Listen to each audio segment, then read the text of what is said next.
English के छोटे छोटे वर्ड्स जिसे याद कर आप इंग्लिश स्पीकिंग में डेली बोलचाल में इन सभी शब्दों का प्रयोग कर सकते हैं।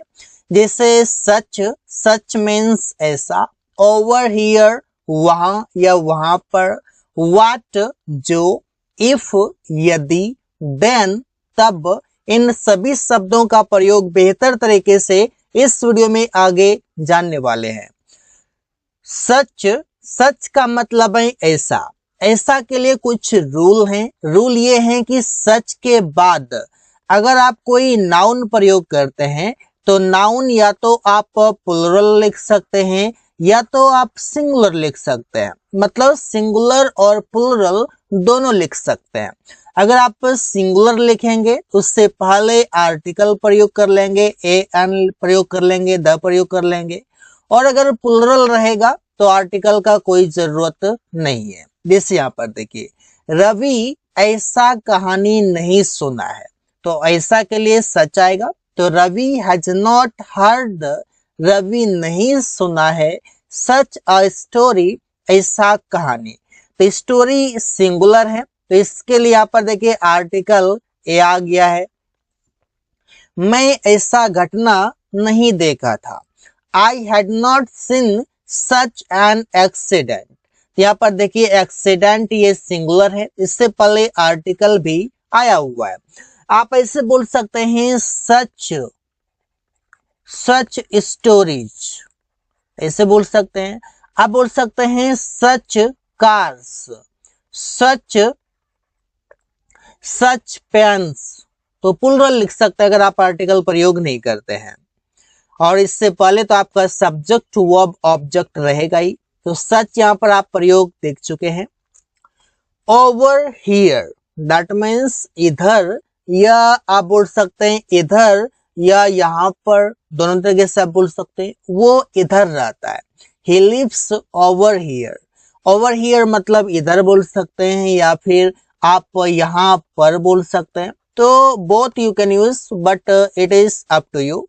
हम लोग इधर रोज घूमने आते हैं, तो we come to walk over here daily. तो ऐसे आप सेंटेंसेस कई सारे बना सकते हैं और ओवर हियर का प्रयोग आप सेंटेंस के लास्ट में प्रयोग करेंगे। व्हाट, व्हाट का मतलब ऐसे मल्टीपल इसके मीनिंग है, लेकिन व्हाट का मतलब जो समझेंगे कि इसका मतलब जो कब होता है। जो इसका तभी होगा जब दो सेंटेंस के बीच में व्हाट आएगा। जब दो सेंटेंस हो, शुरू में भी और लास्ट में ही, और मिडिल में व्हाट हो, तो इसका मतलब जो होगा। सेंटेंस में प्रयोग देखिए, मैं करता हूं जो वह कहता है। तो जो यहाँ पर सेंटेंस के मिडिल में है, हिंदी में भी और अंग्रेजी में भी होगा। मैं करता हूं एक सेंटेंस है, एक क्लाउज है, तो आई डू, मैं करता हूं। व्हाट मतलब जो वो कहता है, he says sentence present indefinite tense का है। सुमन सीख रहा है जो उसने कहा, मतलब जो उसने कहा वो सीख रहा है। तो सुमन इज लर्निंग, सुमन सीख रहा है व्हाट ही सेड, जो उसने कहा। तो यहाँ पर जो व्हाट प्रयोग हुआ है ये किसी वस्तु के लिए यहाँ पर प्रयोग हुआ है, ऐसा आप समझ सकते हैं। और व्हाट का मतलब जो हो गया, और जो का इंग्लिश मीनिंग हु भी होता है, लेकिन हु का प्रयोग तब करते हैं जब कोई व्यक्ति की बात होता है। यहाँ पर हमारा टॉपिक व्हाट है तो वस्तु की बात करेंगे। इफ, इफ का मतलब है यदि, या फिर आप चाहें तो बोल सकते हैं अगर। अब सेंटेंस ये कंडीशनल है, कंडीशन के अकॉर्डिंग ये चलता है। यहाँ पर हम इफ का प्रयोग देखेंगे। कंडीशनल सेंटेंस पर वीडियो लेक्चर बन चुका है, आप उसे टाइप करेंगे। यूट्यूब पर आप टाइप कर सकते हैं कंडीशनल सेंटेंस बाय एस के इंग्लिश क्रिएटर, तो आपको मिल जाएगा। यदि मेरे पास पैसे होता तो मैं बाजार गया होता। तो कैसे बोलेंगे मेरे पास पैसे होता, ये पोजीशन की बात हो रहा है, पास्ट में है। इफ आई हैड मनी, अगर मेरे पास पैसे होता मैं बाजार गया होता या चला गया होता, I would have gone to market, ऐसे बन जाएगा। यदि मैं पक्षी होता तो आकाश में उड़ता। If I were a bird I would fly in the sky. अब यहाँ पर आपको एक डाउट हुआ होगा कि आई के साथ तो वॉज आता है, तो फिर यहाँ पर वर ये कैसे आ गया? तो गाइस ये सेंटेंस काल्पनिक है, ये सेंटेंस में इमेजिन किया जा रहा है। यहाँ पर इमेजिनरी सेंटेंस में आप आई के साथ वर प्रयोग करते हैं। देन का मतलब है तो या तब, दोनों बोल सकते हैं। रवि पढ़ रहा है तो मैं काम नहीं करूंगा, तो रवि इज रीडिंग, या फिर आप चाहें तो यहाँ पर स्टडिंग भी कर सकते हैं, नो डाउट। स्टडिंग देन तो आई विल नॉट वर्क, मैं काम नहीं करूंगा। तुम पहले पैसे दो तो मैं उसे दूंगा, तुम पहले पैसे दो तो मैं उसे दूंगा। You give me money first, या फिर first you give me money, तुम पहले मुझे पैसे दो, देन तो आई विल गिव हिम, मैं उसे दूंगा। अंटिल का मतलब है जब तक। ये सभी शब्द आप रट ले से, याद कर ले से, because it is very useful for daily life. जब तक तुम मुझे पैसे नहीं दोगे मैं जाने नहीं दूंगा। अब यहाँ पर देखिए क्या है, जब तक कंडीशन है, जब कंडीशन है यहाँ पर तो फिर आप अंटिल का प्रयोग करते हैं। और अंटिल का कहना है कि आप इसके साथ फ्यूचर टेंस प्रयोग नहीं कर सकते हैं। गाइस आप प्रयोग तो सीख लेंगे, अगर ये रूल पता नहीं रहेगा सेंटेंस में आप मिस्टेक कर जाएंगे, गलत आप बोलेंगे, गलत आप लिखेंगे। तो रूल याद रखिए कि अंटिल के बाद आप फ्यूचर टेंस का प्रयोग नहीं करते हैं। इसके साथ आप प्रयोग कर सकते हैं प्रेजेंट का टेंस प्रयोग कर सकते हैं, या पास्ट का टेंस प्रयोग कर सकते हैं। ये वैलिड है, ये इनवैलिड है। देखिए जब तक तुम मुझे पैसे नहीं दोगे, बेशक ये फ्यूचर में लिखा हुआ है लेकिन ये बनेगा प्रेजेंट में। फ्यूचर का प्रेजेंट में, पास्ट का रहेगा तो पास्ट में बनेगा। मैं जाने नहीं दूंगा, ये सेकेंड वाला सेंटेंस जैसा लिखा रहेगा वैसे लिख देना है, लेकिन फर्स्ट वाला जो जब तक के साथ आएगा इसमें रूल काम करता है। तो until you give me money, जब तक तुम मुझे पैसे नहीं दोगे। हिंदी इस तरह बोलना है, लेकिन अंग्रेजी प्रेजेंट इंडेफिनिट टेंस के अकॉर्डिंग बनेगा। मैं जाने नहीं दूंगा, आई will not let you go, इस तरीके से हो जाएगा। लेट यहाँ पर इसलिए हो रहा है, यहाँ पर ये परमिशन नहीं दूंगा तो मैं जाने के लिए। जब तक रवि काम नहीं करेगा मैं घर नहीं जाऊंगा, तो कैसे बोलते हैं? अंटिल रवि वर्क्स, जब तक रवि काम नहीं करेगा I will not go to house, मैं घर नहीं जाऊंगा। तो अंटिल के बाद देखिए यहाँ पर रवि वर्क्स जो कि प्रेजेंट इंडेफिनिट का सेंटेंस है। हिंदी में फ्यूचर इंडेफिनिट है लेकिन बनेगा प्रेजेंट में, प्रेजेंट इंडेफिनिट में। सिंस का मतलब है जब से, और सिंस का मतलब सिर्फ से भी होता है। ये कब होता है? जब आप प्रेजेंट और पास्ट के परफेक्ट कंटिन्यूअस टेंस बनाते हैं तो वहां पर टाइम से पहले इसका प्रयोग करता है, लेकिन यहाँ पर हम जब से का प्रयोग करते हैं। जैसे जब से राम गया है मैं सोया नहीं हूँ। सिंस राम वेंट, अब यहाँ पर राम गया है, ये सेंटेंस तो प्रेजेंट परफेक्ट का है, तो यहाँ पर बोलेंगे सिंस राम हैज गॉन, जब से राम गया है। आई हैव नॉट स्लेप्ट, मैं सोया नहीं हूँ, ये भी सेंटेंस प्रेजेंट परफेक्ट का ही है। वो काम कर रहा है जब से मैं किताब पढ़ रहा हूँ। ही इज वर्किंग, वो काम कर रहा है जब से, since I am reading a book, मैं किताब पढ़ रहा हूँ। तो इसे आप सेंटेंस सुनाते हैं। लाइक दैट, और इसका मतलब है वैसा। कैसे प्रयोग करते हैं? मुझे वैसा कार नहीं चाहिए, तो वैसा मतलब लाइक दैट। आप बोल सकते हैं आई डोंट वांट, मुझे नहीं चाहिए, मैं नहीं चाहता हूँ, लाइक दैट कार, वैसा कार। यहाँ पर लाइक दैट के बाद आप कोई नाउन का प्रयोग कर सकते हैं। जैसे रवि वैसा कपड़ा नहीं पहनता है, तो रवि डजंट वियर, रवि नहीं पहनता है लाइक दैट क्लॉथ, वैसा कपड़ा। तो इसे आप प्रयोग करके सेंटेंसेस बना सकते हैं। If you have any doubt just you can put a comment. Over there means वहां पर, वहां पर ओवर देयर, या वहां ओवर देयर। इससे तुम लोग वहां पर क्या करते हो? What do you do over there, ऐसे बोल सकते हैं। ओवर देयर का प्रयोग आप सेंटेंस के लास्ट में करेंगे। रोहन वहां पर अंग्रेजी सीखता है, तो Rohan learns English over there. Like this, you can make many sentences as a practice. But means लेकिन, लेकिन के लिए आप but का प्रयोग करते हैं। इससे रवि सोता है लेकिन मैं काम करता हूँ। कैसे होगा? Ravi sleeps but I work, मतलब रवि दिन में सो जाता है लेकिन मैं दिन में काम करता हूँ। वे लोग खेल रहे हैं लेकिन मैं बाजार जा रहा हूँ। They are playing, वे लोग खेल रहे हैं बट लेकिन I am going to market, मैं बाजार जा रहा हूँ। तो बट का प्रयोग आप तब करेंगे जब पहला सेंटेंस के अपोजिट दूसरा सेंटेंस हो रहा हो। जैसे खेल रहा है तो वो बाजार जा रहा है, सो रहा है तो वो काम कर रहा है, मतलब अपोजिट काम हो तब बट का प्रयोग करते हैं।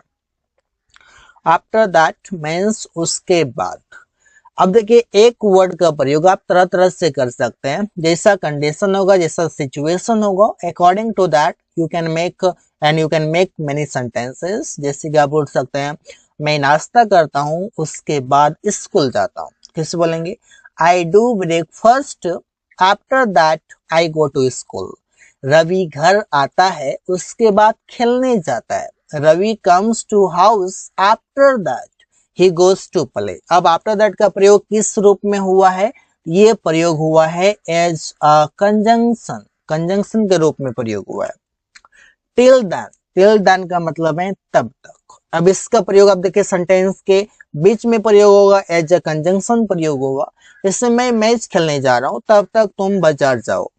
आई एम गोइंग टू प्ले, मैं खेलने जा रहा हूँ। क्या खेलने जा रहा हूँ? मैच। तो I am going to play the match, मैं मैच खेलने जा रहा हूँ। टिल देन तब तक यू गो टू मार्केट, तुम बाजार जाओ।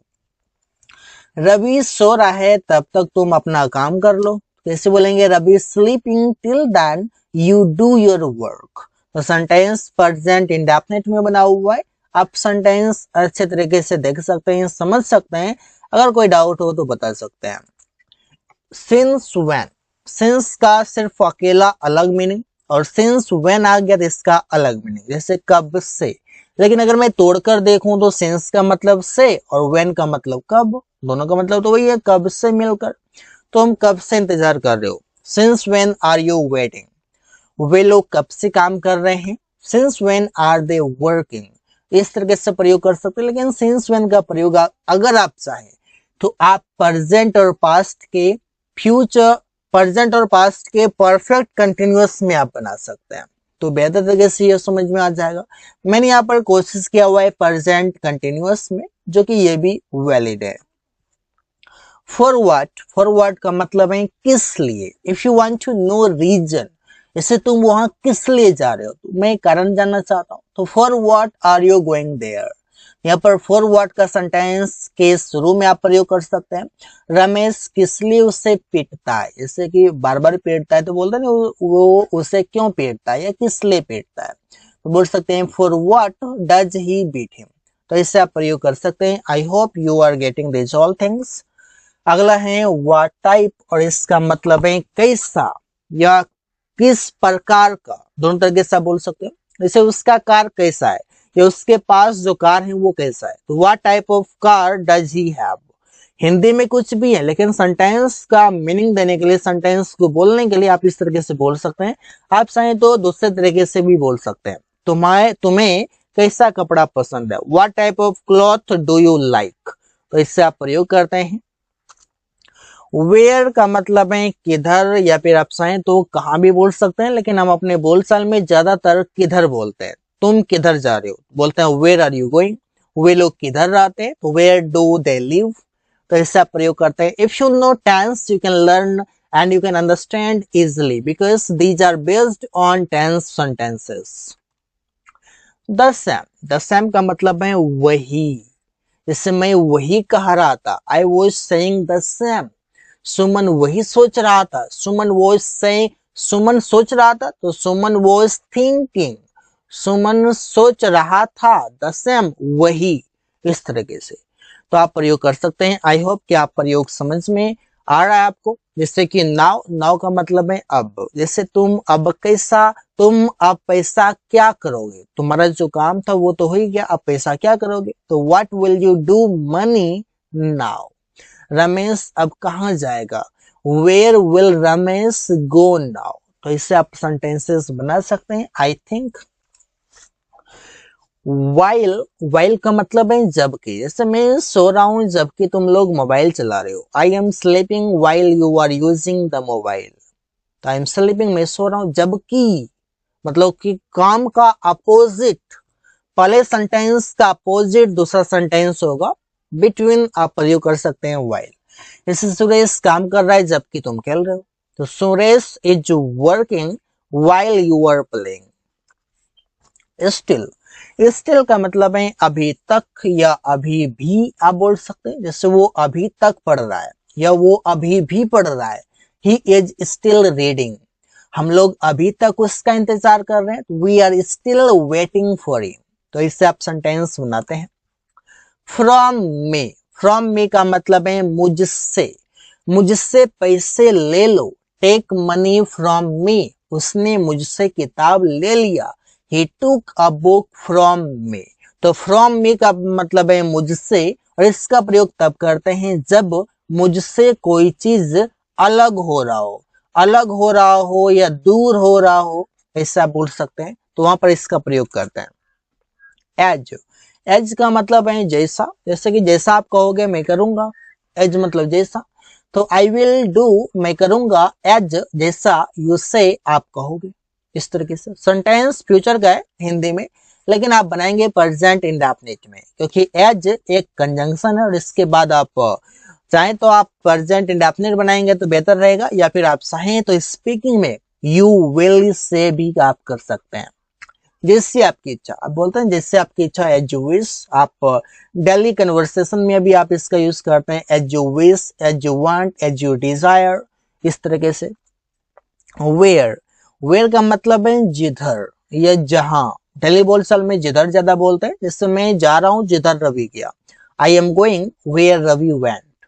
जिधर तुम रहते हो मैं काम करता हूं, मतलब जिधर तुम रहते हो उधर मैं काम करता हूं। तो where you live I work. Somewhere, इसका मतलब है कहीं, जैसे रवि सुबह कहीं गया। I don't know about but I know Ravi went somewhere in the morning. तो इसका प्रयोग करते हैं। वे लोग कहीं खेल रहे होंगे। तो यहाँ पर सेंटेंस में पॉसिबिलिटी है, तो आप बोलेंगे दे मे बी स्लीपिंग समवेयर। आप सेंटेंस अगर पॉसिबिलिटी में कंटिन्यूअस बनाएंगे तो मे बी के साथ आप वी फोर प्रयोग कर लेंगे। तो जब तुम बाजार गया, तो व्हेन का मतलब तो कब होता है, लेकिन यहाँ पर जब है। जब प्रयोग तब होगा जब ये सेंटेंस में प्रयोग होगा एज अ कंजंक्शन, और व्हेन के तुरंत बाद सेंटेंस शुरू होगा, न कि कोई हेल्पिंग वर्ब। जैसे जब तुम बाजार गया, when you went to market. You went to market sentence है, इससे व्हेन के बाद कोई भी हेल्पिंग वर्ब नहीं लगा हुआ है। सुरेश घर गया जब तुम बाजार गया था। When you went to market, जब तुम बाजार गया था। Suresh went to house, Suresh घर गया। Whenever मतलब है जब कभी। किससे बोलते हैं इसका प्रयोग? इसका भी प्रयोग एक कंजंक्शन के रूप में होता है। जब कभी मैं वहां गया वो सो रहा था। Whenever I went there, जब कभी मैं वहां गया, जब भी गया, he was sleeping, वो सो रहा था। मतलब वो he sleeps, आप बोल सकते हो वो ज्यादा सोता है। तो जब कभी रमेश उससे पैसे मांगा, उसने नहीं दिया। Whenever Ramesh asked for money to him, he did not give या he didn't give। तो इसका प्रयोग करते हैं। Till when, और इसका मतलब है कब तक। तुम कब तक वहां रुकोगे। डेली बोलचाल में प्रयोग करते हैं, तुम कब तक वहां रुकोगे। तो बोल सकते हैं Till when will you stay there। हम लोग कब तक वहां काम करते रहेंगे। सेंटेंस देख ले इसे। Till when will we keep working there। तो keep working का मतलब है काम करते रहो। keep going जाते रहो। keep speaking बोलते रहो। कोई काम करते रहेंगे फ्यूचर में, तो will यहाँ पर लग चुका है। from now, from now का मतलब है अब से। अब से तुम उससे नहीं मिलोगे बिकॉज उसने तुम्हें चिट किया। तो कैसे बोलेंगे? from now will you not, अब से तुम उससे नहीं मिलोगे। अब मिलना के लिए आप तो अलग प्रयोग करेंगे। फ्रॉम नाउ, अब से। Will you not, will you not, will you not meet him, ऐसे प्रयोग करेंगे। This is my mistake, sorry. From now will you not meet him, अब से तुम उससे नहीं मिलोगे। अब से मैं रवि को पैसे नहीं दूंगा। From now will I not give Ravi money. तो ऐसे आप प्रयोग कर सकते हैं। I hope you have understood many things.